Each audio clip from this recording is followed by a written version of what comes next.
മുസ്ലിം league സംസ്ഥാന പ്രവർത്തക സമിതി യോഗം ഇന്ന് കോഴിക്കോട് ചേരും. ഉച്ചയ്ക്ക് 2 മണിയോടെ കോഴിക്കോട് ലീഗ് ഹൌസിലാണ് യോഗം.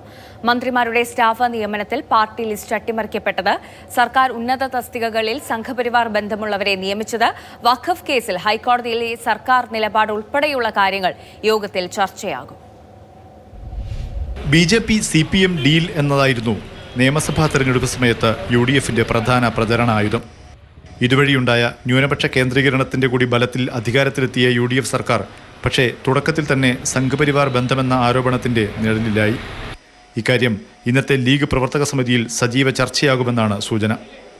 വിവാദമായ PM ശ്രീ പദ്ധതി തുടരാനുള്ള നീക്കം, മുഖ്യ തെരഞ്ഞെടുപ്പ് കമ്മീഷണറായി നിയമിച്ച ശേഷാദ്രിനാഥിനെതിരെ കോൺഗ്രസിനുള്ളിൽ നിന്ന് തന്നെ ഉയർന്ന സംഘപരിവാർ ബന്ധ ആരോപണം, സംഘപരിവാർ ബന്ധമുള്ളവരെ സർക്കാർ പ്രീഡർമാരാക്കി നിയമിച്ചത് തുടങ്ങിയ വിഷയങ്ങൾ യോഗത്തിൽ ചർച്ചയാകും.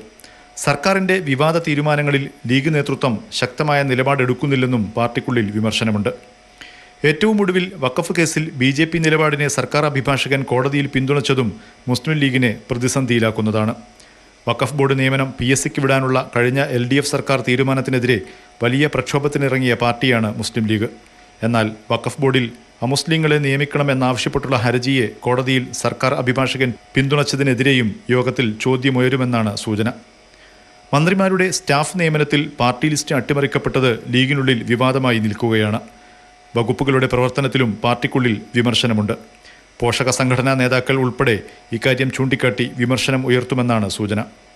മാതൃഭൂമി ന്യൂസ്, കോഴിക്കോട്.